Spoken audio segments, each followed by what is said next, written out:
Hello दोस्तों, मेरा नाम है राम और मैं स्वागत करता हूं आप सभी का डिजिटल दिल्ली चैनल पर। आज हम बात करने वाले हैं विधवा पेंशन के बारे में। जैसे कि आप सभी को पता है कि दिल्ली के अंदर दिल्ली गवर्नमेंट काफ़ी सारी स्कीम्स चलाती हैं। तो आपको यहाँ पे अगर जैसे मान लीजिए विधवा पेंशन के लिए आवेदन करना है, तो यहाँ पे जो दिल्ली गवर्नमेंट की तरफ से क्या क्या बेनिफिट यानी कि क्या क्या फ़ायदे आपको मिलते हैं।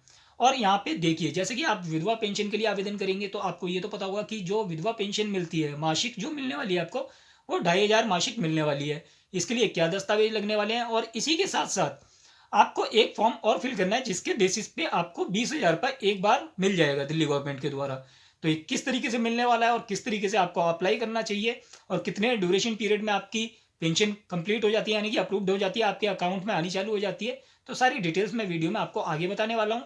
उससे पहले अगर आप लोग आए हैं हमारे चैनल पर पहली बार तो हमारे चैनल को कर लें सब्सक्राइब, वीडियो को कर दें लाइक, क्योंकि आपको ऐसी ही गवर्नमेंट स्कीम्स की अपडेट हमारे चैनल पे देखने को मिलती रहती हैं। और साथ ही साथ स्कूल कॉलेजेस के एडमिशन्स की अपडेट, जैसे कि दिल्ली के अंदर प्राइवेट स्कूलों के अंदर आप अपने बच्चों को निःशुल्क यानी कि बिना फीस दिए किस तरीके से पढ़ा सकते हैं, सारी इन्फॉर्मेशन आपको हमारे चैनल पर मिलती रहती है। तो देरी ना करते हुए चलते हैं टॉपिक पे। तो देखिए, आप सभी को जैसे मालूम है कि विडो पेंशन के लिए आवेदन करना होता है। अगर जैसे किसी महिला के हस्बैंड की डेथ हो गई है और उनकी उम्र अगर 60 साल से कम है, तो वो यहाँ पे विधवा महिला पेंशन के लिए आवेदन कर सकती हैं। तो इसके लिए यहाँ पे विधवा महिला पेंशन के लिए जब आवेदन करेंगे तो क्या क्या आपके डॉक्यूमेंट्स लगने वाले हैं। तो देखिए, डॉक्यूमेंट्स आपके यहाँ पे बहुत इंपॉर्टेंट होने वाले हैं।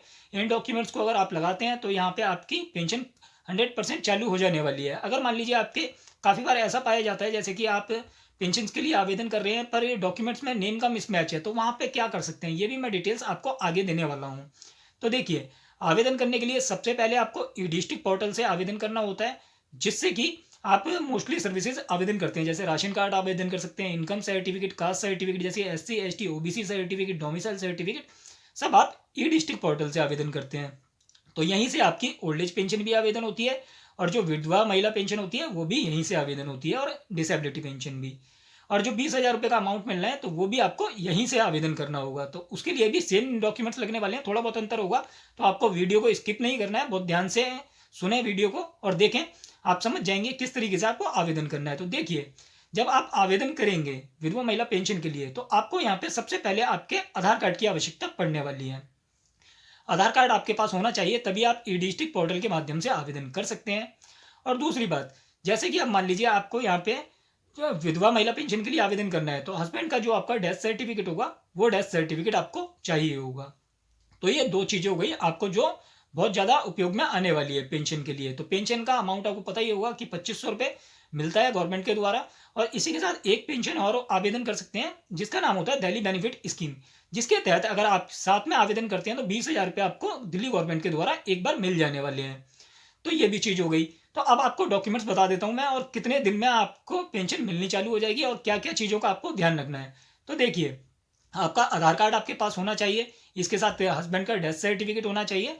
हस्बैंड का आपको एक आइडेंटिटी डॉक्यूमेंट भी देना होगा जो कि उनका एज के लिए कंसिडर होने वाला है। तो ये आपका यहाँ पे आधार कार्ड नहीं चलने वाला है हस्बैंड का, तो आपको यहाँ पे कोई अलग डॉक्यूमेंट देना होगा। जैसे कि आप क्या क्या डॉक्यूमेंट दे सकते हैं तो मैं आपको एक्सप्लेन कर देता हूँ। जैसे मान लीजिए हस्बैंड की आपके पास 10th क्लास की मार्कशीट हो, आप वो दे सकते हैं, जैसे कि सर्टिफिकेट होता है जो, आप वो दे सकते हैं। या फिर हस्बैंड का आपके पास ड्राइविंग लाइसेंस हो, पासपोर्ट हो, या फिर वोटर आई कार्ड हो। तो ये सारे डॉक्यूमेंट्स में से आप कोई भी डॉक्यूमेंट दे सकते हैं जो कि हस्बैंड की एज के रूप में कंसिडर होने वाले हैं और आइडेंटिटी में भी चलेंगे। तो ये डॉक्यूमेंट आपका बहुत इंपॉर्टेंट होने वाला है। अगर ये डॉक्यूमेंट नहीं होता है आपके पास तो आपको यहाँ पे जो दिल्ली बेनिफिट स्कीम के तहत 20,000 रुपया मिलने वाला है, आपको वहाँ पे बहुत परेशानी होने वाली है।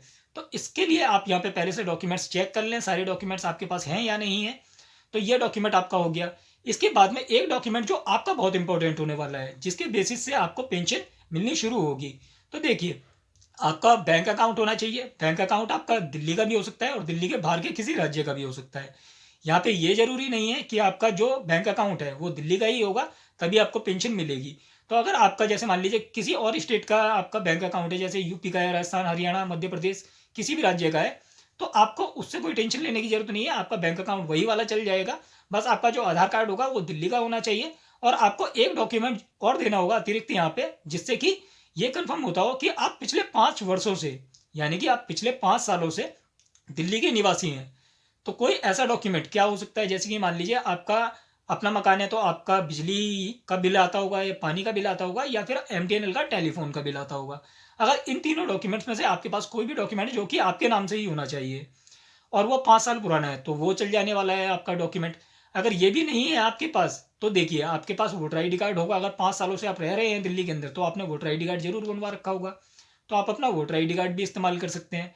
और आपके पास अगर वोटर आई डी कार्ड भी नहीं है तो जैसे मान लीजिए अगर आपके पास जो आपका बैंक अकाउंट है उसकी पासबुक आपकी दिल्ली की ही है और आपका जो एड्रेस है पासबुक पे वो दिल्ली का ही है, तो वो भी आपकी 5 साल पुराने प्रूफ के रूप में कंसिडर हो जाने वाली है। या फिर आप एडिशनल डॉक्यूमेंट्स में जैसे 5 साल पुराने डॉक्यूमेंट्स के लिए अगर आप किसी कैटेगरी से संबंध रखते हैं जैसे कि एससी एसटी ओबीसी तो आप वो सर्टिफिकेट भी लगा सकते हैं 5 साल पुराने डॉक्यूमेंट के लिए। और आपके पास अगर रेंट एग्रीमेंट है 5 साल पुराना तो आप वो भी दे सकते हैं। तो ये चीज़ भी आपको समझ में आ गई होगी कि क्या आपको 5 साल पुराने डॉक्यूमेंट के रूप में आपका दस्तावेज देना है। तो ये दस्तावेज हो गया आपका। अब बात आती है जो आपका बैंक अकाउंट है और आपका आधार कार्ड है। यहाँ पे आपको एक चीज़ बहुत ध्यान रखनी है क्योंकि जो पैसा डालेगी गवर्नमेंट वो जो पैसा आने वाला है आपके अकाउंट में पेंशन का, चाहे वो 2,500 रुपया मासिक पेंशन वाला आना हो या फिर वो 20,000 रुपया जो आपको वन टाइम दिल्ली गवर्नमेंट से मिलने वाला है जो कि दिल्ली बेनिफिट का स्कीम का पैसा है 20,000 रुपये वो मिलने वाला हो। तो जो भी ये पैसा दिल्ली गवर्नमेंट से मिलेगा आपको ये मिलेगा आपको डीबीटी के माध्यम से। यानी कि डीबीटी क्या होता है, तो डीबीटी होता है आपका डायरेक्ट बेनिफिट ट्रांसफर।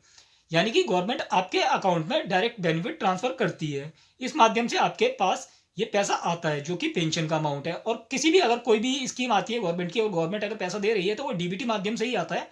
तो ये आपको किस तरीके से चेक करना है कि आपका डीबीटी इनेबल है या नहीं है। तो देखिए आपका जो आधार कार्ड है उससे आपका बैंक अकाउंट लिंक है या नहीं है, यानी कि सीडिंग है या नहीं है, आपको यह चेक कर लेना है। इसे चेक करने के लिए दो तरीके हैं आपके पास। आप किस तरीके से चेक कर सकते हैं, तो देखिए या तो आप एनपीसीआई की ऑफिशियल वेबसाइट पर जाके चेक कर सकते हैं कि आपका जो बैंक अकाउंट है आपके आधार कार्ड से सीड है या नहीं है।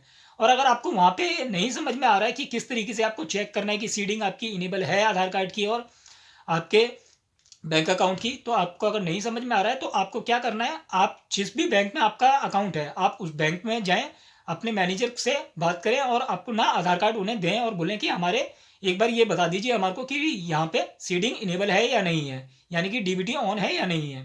तो वो आपको देख के बता देंगे और अगर इनेबल नहीं होगी तो वो आपका आधार कार्ड आपके बैंक अकाउंट से सीड भी कर देंगे। तो ये भी चीज़ आपकी क्लियर हो जाती है। अब ये सारे दस्तावेज जब मान लीजिए आप आवेदन करेंगे तो आपको आवेदन करना है ई डिस्ट्रिक्ट पोर्टल से। तो ई डिस्ट्रिक्ट पोर्टल में सारे डॉक्यूमेंट्स आपके अपलोड होंगे। और मान लीजिए जैसे कि आपके अगर नेम के अंदर मिसमैच है, जैसे काफ़ी बार हो जाता है ऐसा कि जिनकी डेथ हुई उनके नेम में कुछ अलग है सरनेम लिखा हुआ है या कुछ भी वर्ड का मिसमैच है और जो एप्लीकेंट हैं उनके आईडी में अलग नेम का मिसमैच है, तो आप वहाँ पे क्या कर सकते हैं। अगर आप डायरेक्टली ऐसे डॉक्यूमेंट लगाएंगे तो आपकी एप्लीकेशन पे ऑब्जेक्शन लगेगा, यानी कि क्वेरी रेज की जाएगी डिपार्टमेंट के द्वारा और आपकी पेंशन होल्ड पे चली जाएगी। तो उसके लिए वहाँ पे आप एक एफिडेविट का इस्तेमाल कर सकते हैं जिसका नाम होता है बोथ आर सेम पर्सन का एफिडेविट आप बनवा सकते हैं और वो एफिडेविट आप एप्लीकेशन फॉर्म में लगा सकते हैं, यानी कि अपलोड कर सकते हैं ई डिस्ट्रिक्ट पोर्टल पे।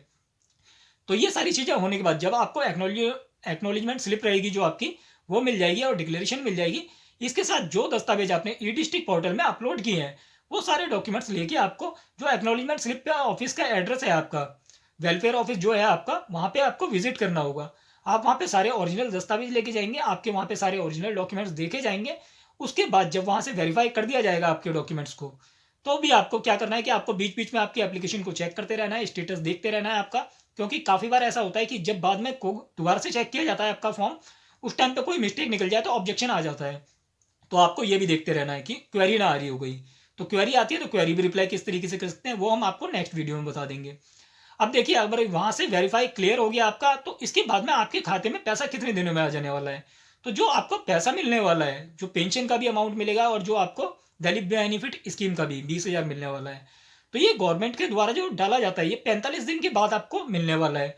तो आपने जिस दिन आवेदन किया है, डॉक्यूमेंट वेरीफाई करा है, उससे 45 दिन के बाद में आपकी एप्लीकेशन पे डिसीजन आ जाता है कि आपकी एप्लीकेशन पे ऑब्जेक्शन है या फिर आपकी जो एप्लीकेशन है वो अप्रूवल हो गई है। तो आपको अगर यहाँ पे कोई समस्या आती है तो आप डिपार्टमेंट में विजिट कर सकते हैं।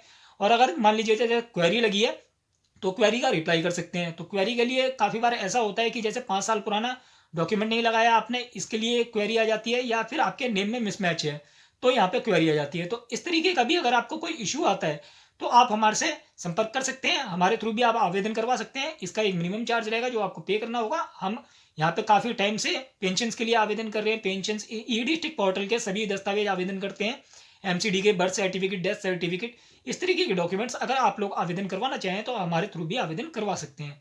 तो आशा करता हूँ दी गई जानकारी आपको अच्छी लगी होगी। जानकारी अच्छी लगी हो तो वीडियो लाइक करें, चैनल सब्सक्राइब करें। आपके माइंड में कोई क्वेश्चन है तो कमेंट करके हमारे से पूछ सकते हैं। धन्यवाद।